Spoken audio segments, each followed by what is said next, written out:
What's up guys? Ako si Mashero. Hindi magaling, konti lang. Ngayon ay gusto kong ipakita sa inyo yung mga dati kong drawing. Ito yata ay grade 7 to 10 kung hindi ako nagkakamali. Ay ngayon ay senior high school na ako, grade 12. And yun, ginawa ko tong video na to para magbigay inspiration sa mga taong gusto mag-drawing or gusto matuto mag-drawing.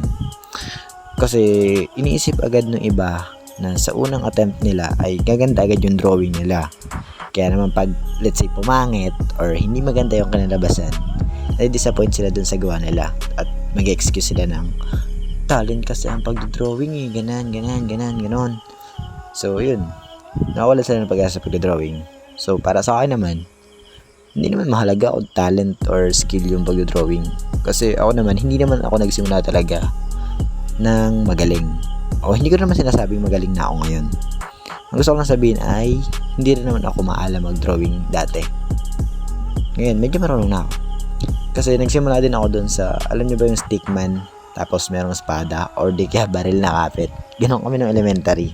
Hanggang sa nawili ako na nawili sa pagdodrawing. Hindi ko namamalaya na hilig ko na siya. Gusto ko lang yung ginagawa ko. At isang tips nga pala guys, huwag nyo i-compare yung sarili nyo dun sa ibang tao, please lang. Kasi hindi naman kayo pareho. Hindi rin kayo sabay na nagsimula. So i-compare mo yung sarili mo dun sa sarili mo din. Kuwari ngayon, ganun ka mag-drawing, dapat sa susunod na linggo or bukas, mas magaling ka na. Ganun.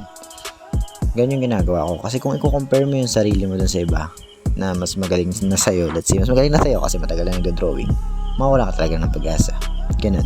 Yun lang guys. Thank you. Peace. Babu.